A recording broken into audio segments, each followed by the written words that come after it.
Good morning, student. I am Deepak Soni. I am your science teacher. Today, I am going to start our next topic in chapter number 3 is properties of ionic compound. ठीक है, next हमारा topic जो है properties of ionic compound. कौन कौन सी ionic ionic compound होते हैं उनकी जो सर्टेन प्रॉपर्टीज होती है उसके बारे में हम लोग इस टॉपिक में देखेंगे. ठीक है, so let us start. To learn about the properties of ionic compound let us perform some activity. Means क्या होता है, हम लोग देखते हैं कि जैसे भी हम लोग आयोनिक कंपाउंड की प्रॉपर्टीज को आइडेंटिफाई करते हैं तो उसके लिए हम लोग क्या करते हैं, एक नॉर्मल एक्टिविटी करके देखते हैं. जैसे कि take a sample of sodium chloride, potassium iodide and यहाँ पे उसके बाद नेक्स्ट हम लोग ले लेते हैं यहाँ पे बेरियम क्लोराइड. ठीक है, तो means different types of salt हम लोग इसमें क्या कर लेते हैं, take an example and any one salt from the science laboratory. किसी भी साइंस लेबोरेटरी से हम लोग क्या करते हैं, any one type of salt का एक सैंपल ले लेते हैं. ठीक है, take the amount of sample and metal spatula. किसी भी मेटल स्पैचुला जैसे कि स्पून में हम लोग take a sample of amount of salt, उसको क्या करेंगे, फिर did the sample of part in flame. इसको अगर फ्लेम के कांटेक्ट में लेके जाते हैं तो क्या एक्टिविटी होती है, and try to dissolve the sample water, petrol and kerosene. इसको वाटर, पेट्रोल या कैरोसिन के अंदर डिसॉल्व करते हैं तो क्या एक्टिविटी परफॉर्म होती है. Make a circuit shown and inert the electrode into the solution. और मान के चलो जब इनर्ट सॉल्यूशन हम लोग बना लेते हैं तो उसमें क्या करेंगे, जब इलेक्ट्रोड को डिसॉल्व कर देते हैं तो क्या एक्टिविटी होती है. तो ये सब हम लोग क्या करते हैं, जब भी किसी एक पर्टिकुलर सॉल्ट का सैंपल लेंगे और उसके अकॉर्डिंग उसको यहाँ पे आइडेंटिफाई करेंगे. अब हमको पता है कि मेल्टिंग पॉइंट और boiling point of some ionic compound. Some ionic compound होते हैं उनके certain melting point and boiling point होते हैं. लाइक NaCl जो एक आयोनिक कंपाउंड है, lithium chloride, calcium chloride as well as calcium oxide as well as magnesium chloride. तो जो सोडियम, जैसे कि सोडियम क्लोराइड है NaCl, इसका जो यहाँ पे मेल्टिंग पॉइंट होता है वो होता है 1074 डिग्री केल्विन या फिर 1074 डिग्री केल्विन, और बॉइलिंग पॉइंट होता है 1686 यहाँ पे केल्विन. इसी तरीके से लिथियम क्लोराइड जो है उसका 887 and boiling point is 1600 kelvin. उसके बाद कैल्शियम क्लोराइड है, उसका जो बॉइलिंग पॉइंट होता है वो कितना होता है यहाँ पे 1900, और उसका मेल्टिंग पॉइंट होता है अराउंड 1045 डिग्री या 1045 केल्विन. इस तरीके से कैल्शियम ऑक्साइड है उसका 2850 kelvin, boiling point is 3120 kelvin. As well as magnesium chloride, melting point is 981 kelvin and boiling point is 1685 kelvin. अब यहां से हमको पता है कि you have observe the following general property. तो हमने ये एक्टिविटी के अकॉर्डिंग समझा कि the following properties of ionic compound are. अब कौन कौन सी आयोनिक कंपाउंड के अंदर प्रॉपर्टी होती है.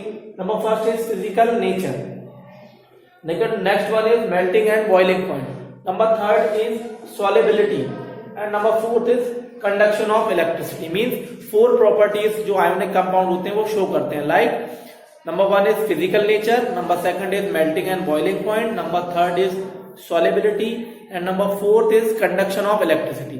अब फिजिकल नेचर की बात करते हैं.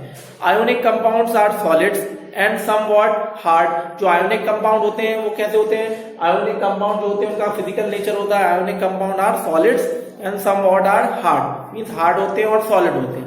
Because the strong force of attraction between the positive and negative ions, means positive और नेगेटिव आयंस के बीच में क्या होता है, एक स्ट्रॉन्ग अट्रैक्शन फोर्स होता है जिसकी वजह से ये कैसे होते हैं, हार्ड होते हैं एज वेल एज सॉलिड होते हैं. These compounds are generally brittle and break down into pieces when pressure is applied. जब हम क्या करते हैं, ये ब्रिटल होते हैं, इनका नेचर जो होता है वो ब्रिटल नेचर होता है. जब हम इसको किसी भी हार्ड सब्सटेंस की हेल्प से इस पे स्ट्राइक करते हैं तो क्या हो जाता है, यहाँ पे ये break down into unequal substance में ब्रेक हो जाते हैं. इसी तरीके से नेक्स्ट जो प्रॉपर्टी है वो है मेल्टिंग एंड बॉइलिंग पॉइंट. अब जो भी आयोनिक कंपाउंड होते हैं are high melting point and high boiling point. जितने भी जो मेल्टिंग यहाँ पे आयोनिक कंपाउंड होते हैं उनके melting point as well as boiling points are high.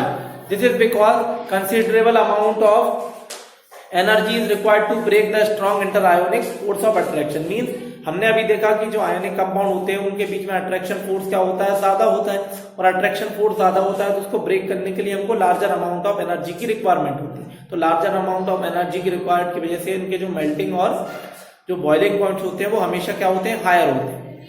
फिर नेक्स्ट हमारी जो प्रॉपर्टीज है वो है सॉलिबिलिटी। ठीक है, तो सॉलिबिलिटी प्रॉपर्टीज में क्या होगा, electrovalent compound generally soluble in water, जितने भी इलेक्ट्रोवैलेंट कंपाउंड होते हैं वो क्या होते हैं, generally soluble in water but insoluble in solvent like kerosene, petrol. ठीक है, तो मतलब जितने भी हमारे इलेक्ट्रोवैलेंट कंपाउंड होते हैं वो क्या हो जाते हैं, सॉलेबल होते हैं वाटर में, और अगर केरोसिन पेट्रोल में उसको डिसॉल्व करते हैं तो वो इनसॉलेबल होते हैं। मीन्स यहाँ पे जो हमारे NaCl या फिर जो हमारे आयोनिक कंपाउंड होते हैं वो उनको पोलर सॉल्वेंट, जिसको मोस्टली NS जो वाटर है वो क्या है, पोलर सॉल्वेंट होते हैं। तो पोलर सॉल्वेंट में वो इजीली डिसॉल्व होते हैं और नॉन पोलर सॉल्वेंट में वो डिसॉल्व नहीं होते हैं। तो ये इसकी प्रॉपर्टी हो जाती है सॉलिबिलिटी प्रॉपर्टी। नेक्स्ट है कंडक्शन ऑफ इलेक्ट्रिसिटी। तो the conduction of electricity through the solution involve the movement of charge particle. Means जो भी कंडक्शन ऑफ इलेक्ट्रिसिटी है किसी भी सॉल्यूशन से जब हम लोग पास करते हैं इलेक्ट्रिसिटी को, तो क्या हो जाता है, वहां पे चार्ज जो होते हैं उनका मूवमेंट हो जाता है। The solution of ionic compound water contain ion. Mean जब भी हम लोग आयोनिक कंपाउंड को वाटर में डिसॉल्व कर सकते हैं तो वो क्या हो जाते हैं, आयंस में कन्वर्ट हो जाते हैं, which is move to the opposite electrode and electricity pass to the solution. और जब भी मोल्टन स्टेट में होता है तो उससे इलेक्ट्रिसिटी क्या हो जाती है, पास हो जाती है। Because of movement of solid is not possible. Mean solid के केस में यहाँ पे जो पार्टिकल्स होते हैं वो मूव नहीं कर पाते, लेकिन लिक्विड स्टेट में ये मूव कर जाते हैं। So due to their rigid structure but ionic compound conduction of electricity in molten state. Mean molten mean liquid state, liquid state में जो भी आयोनिक कंपाउंड होते हैं वो उसमें से इलेक्ट्रिसिटी फ्लो हो जाती है। ठीक है, तो electrode force of attraction between oppositely charge ions are overcome due to the heat. Mean heat की वजह से वो अपोजिटिव चार्ज जो इलेक्ट्रॉन होते हैं वो क्या हो जाते हैं, overcome due to heat, heat की वजह से कम हो जाते हैं। The ions are move freely and conduction of electricity. इसकी वजह से जो आयंस होते हैं वो फ्रीली मूव कर जाते हैं और इलेक्ट्रिसिटी यहाँ पे फ्लो हो जाती है। तो हमने 4 प्रॉपर्टी देखी, इसको एक बार रिवाइंड कर लेते हैं कि physical nature, melting point, boiling point, solubility and conduction of electricity. तो ये 4 प्रॉपर्टीज होती हैं जो भी आयोनिक कंपाउंड क्या होते हैं, शो करते हैं। ठीक है student, so that is sufficient for today's class and we will meet in our next class with next topic. So thank you so much.